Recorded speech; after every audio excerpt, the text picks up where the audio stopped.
영적인 삶이란 세속을 멀리하고 다른 삶을 추구하는 것이 아니다. 삶은 하나이다.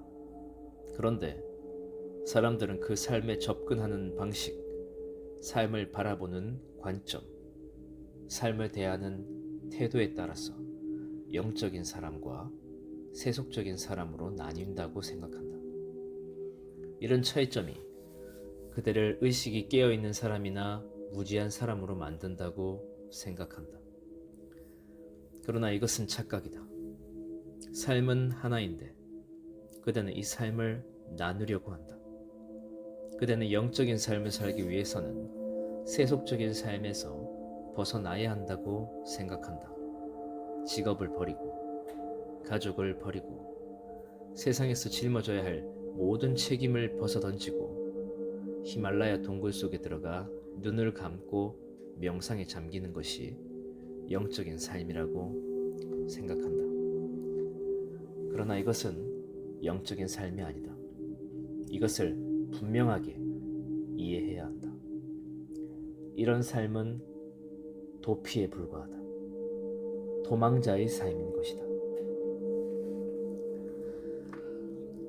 인도와 히말라야에서 보이는 소위 수행자라는 사람들을 잘 관찰해보라. 그들 모두가 비겁한 도망자에 불과하다. 그들은 수행자라는 이유 하나만으로 존경의 대상이 되지만 실제로는 아무것도 이루지 못한 사람들이다. 이것은 영적인 삶이 아니다. 영적인 삶이란 소란한 시장바닥 속에서도 평화로운 상태를 유지하는 것이다. 이것이야말로 진실로 영적인 삶인 것이다.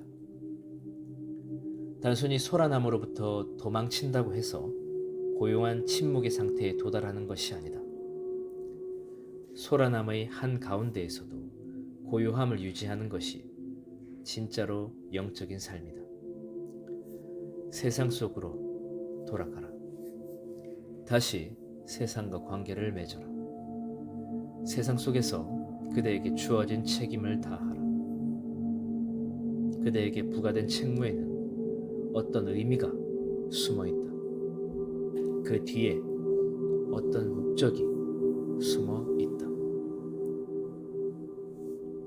우리가 미처 알지 못하는 어떠한 목적이 있다. 우리가 이 세상에 존재하는 이유는 무엇인가? 우리가 창조된 목적이 무엇인가? 여기에는 존재계만이 아는 어떠한 목적이 있다. 우리에게는 눈에 보이지 않는 더 큰 목적을 위해 삶의 전체적인 흐름에 순응해야 하는 의무가 있다. 이 육체를 잘 보살핌으로써 생존을 도모하는 것이 한 개인의 책무라면 그 배후에는 삶의 작용에 순응해야만 이룰 수 있는 더 큰 목적이 숨어 있다. 지금 이 순간에도 영화 각본처럼 진행되고 있는 더 큰 차원의 드라마 속에서 그대에게 부여된 역할이 이것이다. 이 역할을 충실하게 이행함으로써 그대는 존재계에 공헌한다. 존재계로부터 주어진 역할에 충실하라. 삶이 그대에게 요구하는 모든 임무를 성실하게 이행하라. 그 역할을 받아들이고 순응하라. 그것이 아무리 사소한 일이라 할지라도 그 뒤에는 어떤 의미가 숨어 있다. 그 배후에는 존재계 자체에 어떤 목적이 숨어 있다. 다만 우리가 그것을 인지하지 못할 뿐이다. 왜 그대는 지금 이런 상태의 사람인가? 왜 그대는 이런 상황에 놓여 있는 것일까? 그대에게 이런 능력과 자질이 주어진 이유는 무엇일까? 모든 인간이 독특한 면을 가지고 있다. 모든 인간이 남다른 능력과 자질을 갖고 있다. 이것은 그대에게 주어진 고유의 능력을 통해 존재계가 어떤 목적을 이루려고 하기 때문이다. 그대의 능력을 통해 무엇인가 공헌하라고 이 삶이 요구하고 있는 것이다.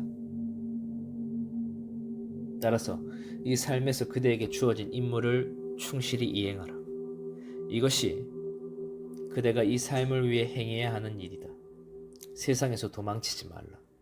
이 삶과 더불어 조화롭게 살아가는 법을 배워라. 마찰 없이 이 삶과 친구가 되는 법을 배워라.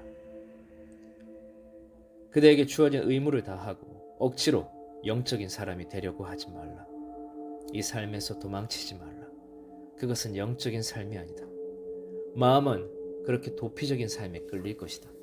마음은 모든 책임을 회피하고 싶어 하기 때문이다. 그리고 마음은 이에 영적인 삶이라는 그럴듯한 이름을 부여한다. 하지만 이것은 도피이지 영적인 삶이 아니다. 삶에서 도망치지 말라.